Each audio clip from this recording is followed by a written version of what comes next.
Oh, Sega, you finally did it. This is it. And this is when I start drinking.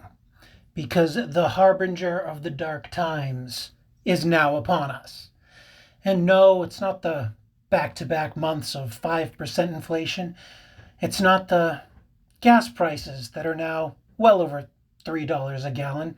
And it's not even the fact that the honk honk president of my country frequently displays visible signs of dementia. No, the dark harbinger of the apocalypse is this blue furry menace, this product of mid 90s market research, because they needed Mario, but faster, edgier, and with an attitude, and way, way more extreme. And that is how we wind up with this furry menace gracing the lineup of Dx2 demons. And before we get into him and his mechanics, let me explain just why I hate this so goddamn much.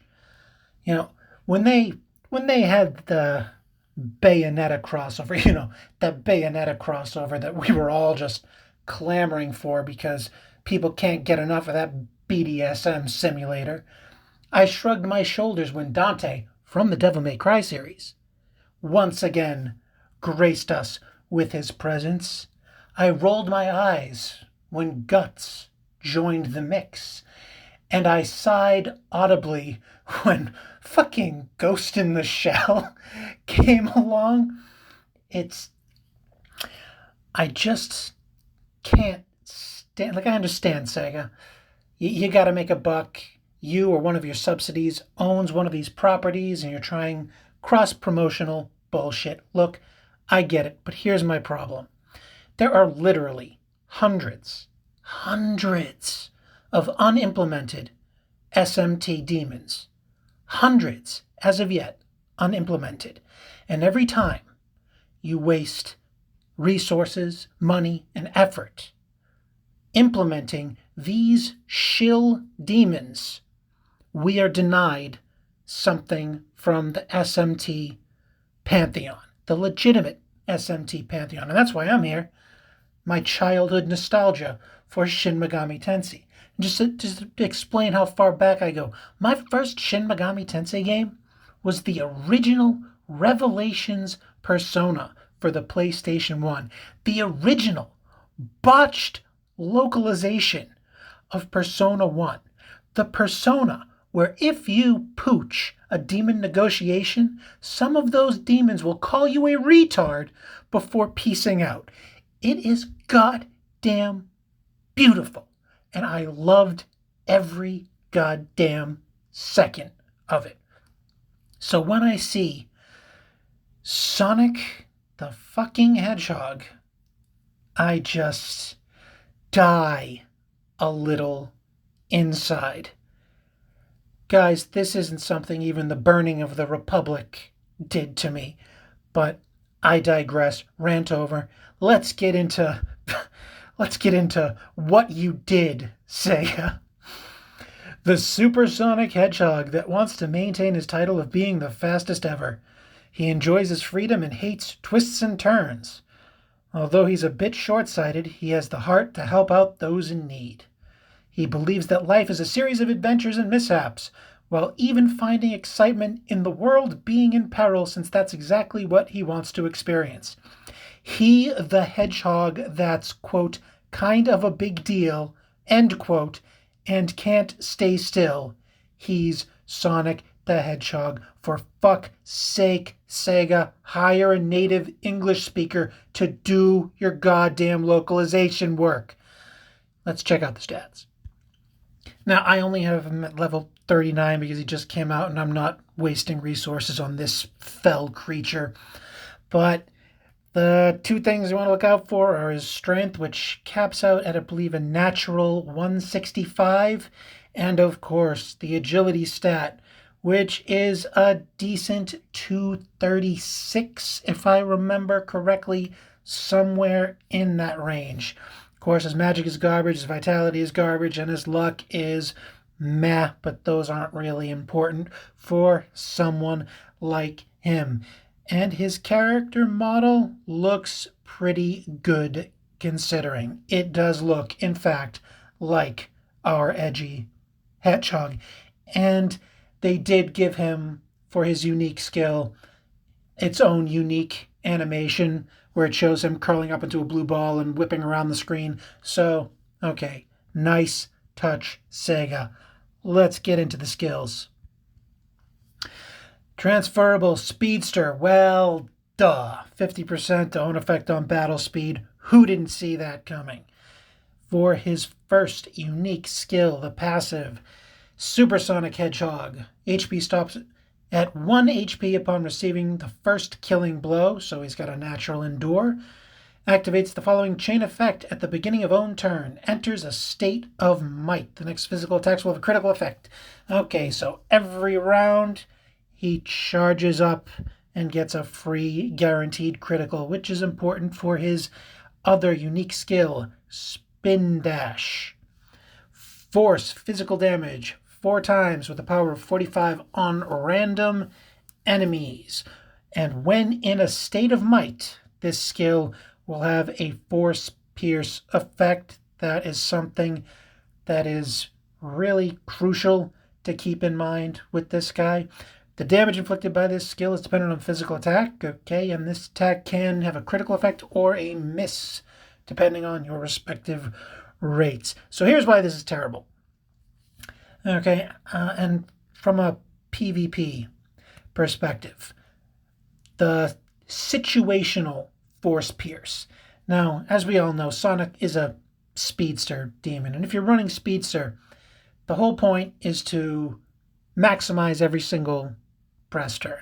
You want to be critting or exposing weaknesses on every turn to inflict the maximum amount of damage and either flat out annihilate or cripple your opponents enough in one turn so that they can't launch any kind of counterattack against you. And he only goes into a state of might once per round. So you first pop this off, it will have a force pierce effect. And when it comes back around to him again, where if you're performing a speedster team correctly, pretty much everyone's going to be getting a second turn. He will not have a pierce effect.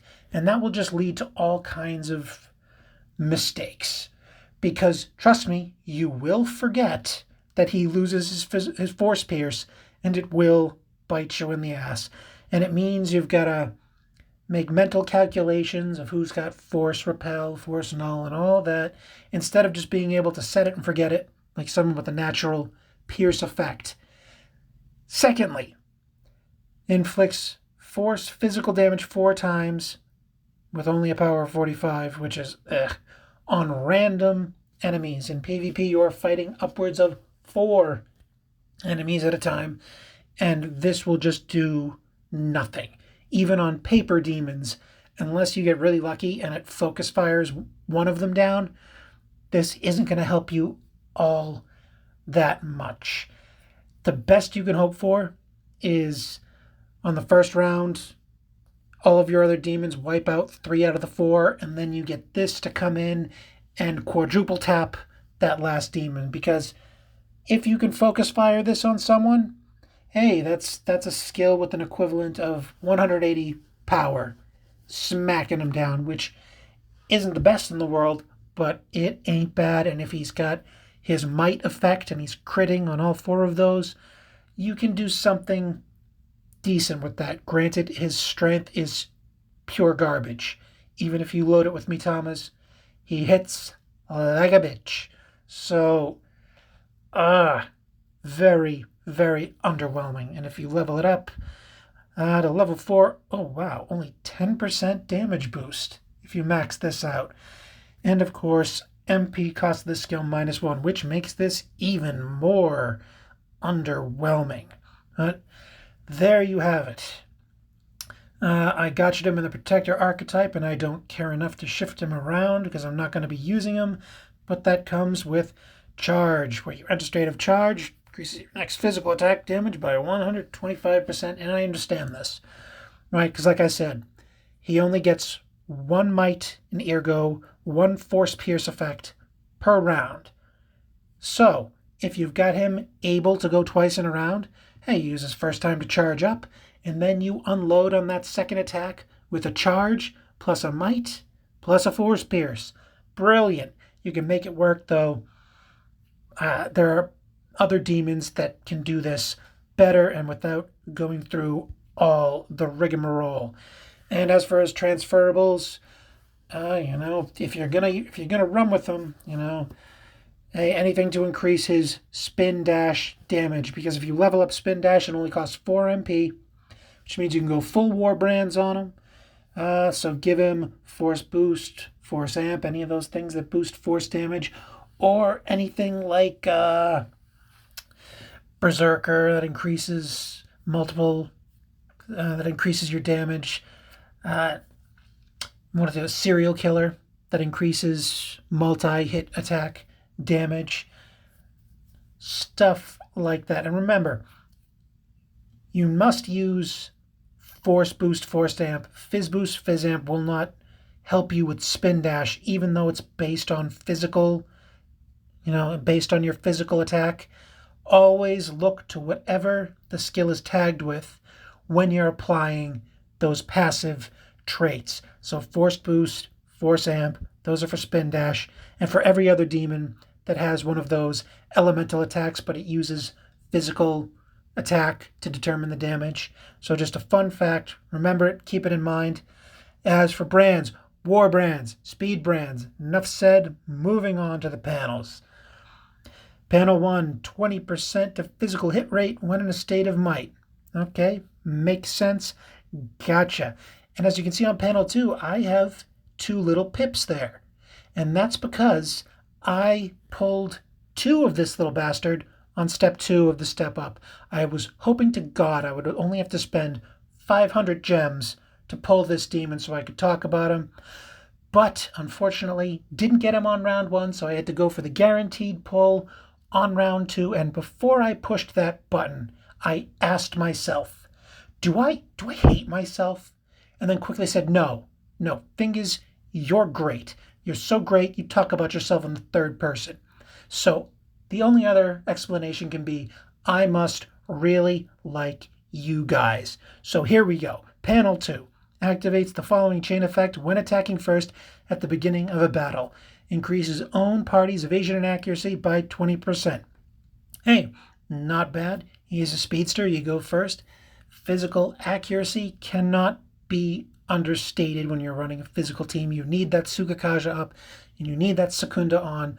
Otherwise, you're going to be unstable. You're going to be missing a lot more often than you really want to, and it's going to cost you big. So that, fantastic. And panel 3, the Big Mamma Jamma, 15% to force damage, plus 10% to own effect on battle speed. And this dovetails into, I believe, when you're increasing panel 3, for every step you go up, it also increases your speed percentage by 1. I believe that's how that works. So if you panel 3 him, it will be 20% to his impact on battle speed, which, hey, it works. Goes to his whole motif. He is Sonic the marketing ploy Hedgehog after all. And that, my friends, is the latest shill demon for Sega to spew in our faces. I hope you hate him as much as I do, and I hope you take that rage out on someone who pisses you off today. Later.